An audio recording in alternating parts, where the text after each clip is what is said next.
Dans ces derniers mois et ces dernières semaines, qu'on a beaucoup parlé de l'Algérie,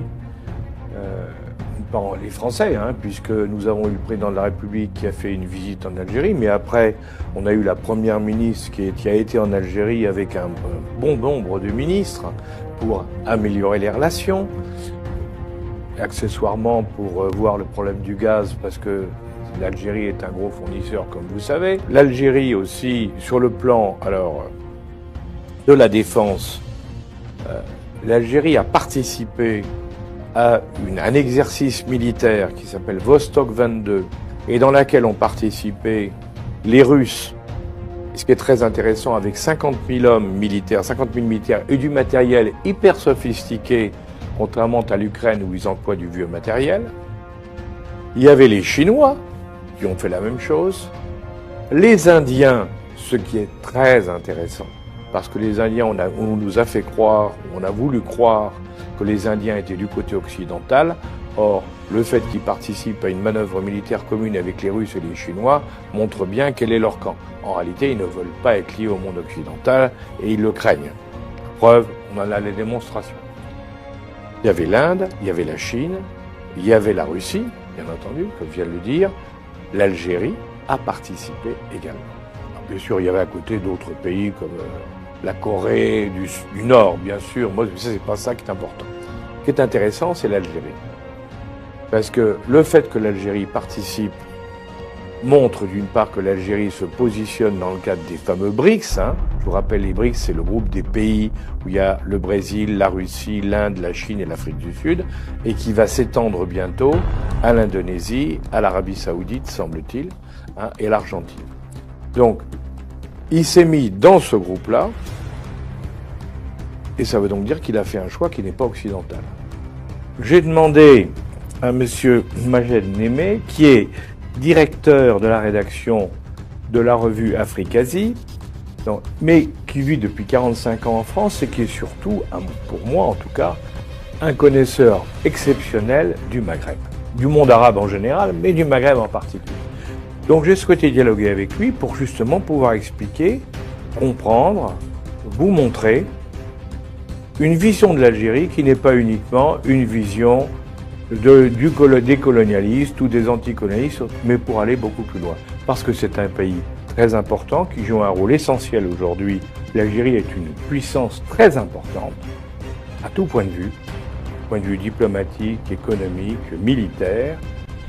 Et donc c'est pour ça que j'ai souhaité, avec M. Majed Némé, pouvoir échanger, parce que pour qu'on la voie un peu différemment de cette histoire dans laquelle on veut toujours nous remettre, qui sont des histoires du passé, alors que nous devons regarder le monde de demain. Vous avez tout à fait raison sur l'importance de l'Algérie, ce dont le politologue américain Robert Kennedy, il avait fait un classement des pays pivots dans le monde.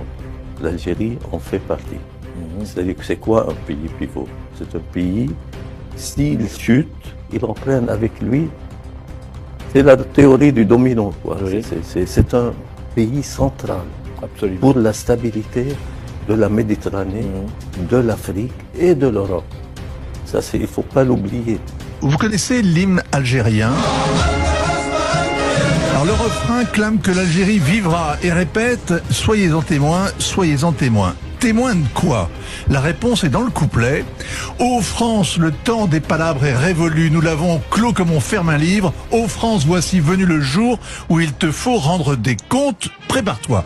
Ça doit être le seul hymne national au monde qui prenne un autre pays à partie et qu'il menace. À côté, la Marseillaise est une bleuette. Alors ça en dit long sur le ressentiment algérien. Cela dit que la France reste l'ennemi à jamais. Il y a des cessez-le-feu. À l'occasion, on collabore. Mais c'est l'ennemi qui n'a jamais fini de payer. Le temps des palabres est révolu. Le récit est donc coulé dans le bronze. C'est celui qui est enseigné en arabe dans les écoles, ressassé dans les manifestations officielles, repris tous les matins par les journaux, les associations d'anciens combattants, de fils ou de petits-fils d'anciens combattants, plus ou moins combattants, et des 5 600 000 martyrs. Structurellement, l'Algérie va être très puissante. Il y a quatre facteurs, quatre tendances lourdes qui vont lui donner à ce pays un relief particulier. C'est la montée en puissance de l'Afrique, Et si l'Afrique monte en puissance, l'Algérie se trouve l'interface avec le Maghreb, entre l'Europe et l'Afrique. Et le forum le forum Algérie-Afrique, le 4, 5, 6 décembre a été un grand succès. Moi, je suis sorti étourdi de voir la puissance de 4-5 000 personnes. J'ai jamais vu ça. L'Europe va perdre des emplois industriels, une partie, et l'Algérie veut se transformer, diversifier ses exportations, diversifier sa production. Et donc, le nord de l'Afrique et l'Algérie vont récupérer des tas d'activités. Et ces activités, plutôt que de décliner en Europe ou de partir en Asie, elles vont venir là. Et donc se constitue au sud de l'Europe une grande zone industrielle de 150 à 200 millions de travailleurs. Et il vaut mieux, plutôt que de voir les Algériens et les Maghrébins monter dans les usines en Europe, il vaut mieux voir le capital descendre et s'installer en Afrique du Nord. Et cette tendance est très fortement ancrée parce que les industriels européens qui sont obligés de travailler sur la qualité sont en train de compacter leur chaîne de valeur. Ils ne veulent plus avoir des établissements au Vietnam, au Brésil, en Afrique du Nord, en Australie. Ils compactent sur 2-3 000 kilomètres leur chaîne de production et dont l'Afrique du Nord et l'Algérie rentrent là-dedans. Le troisième événement qui me paraît important, c'est la vision géopolitique, la dorsale. Le fait que les Algériens, avec les Chinois, aient l'idée de traverser l'Afrique occidentale, de passer directement de Alger à Lagos au Nigeria, c'est énorme. Si l'Algérie, en 4, 5 ans, 6 ans, permet à tous les industriels européens de venir à Alger chercher le nouveau port et de descendre les produits pour les transformer, les adapter et descendre jusqu'au centre de l'Afrique, au Tchad, au Niger, au Mali et au Nigeria, cela évite aux produits de faire tout le tour de l'Afrique en bateau. C'est énorme. Si l'Algérie fait rapidement cet investissement avec les Chinois, alors ils auront, par rapport à l'Égypte et par rapport au Maroc, ils auront acquis une position géopolitique importante. Et puis le dernier élément qui me surprend, c'est que parmi toutes les diasporas, la diaspora vietnamienne, la diaspora marocaine, la diaspora tunisienne, libanaise, la plus turbulente, la plus créatrice, la plus nombreuse, la plus concurrentielle, compétitive, c'est la diaspora algérienne. Ils bougent, ils bougent, ils bougent.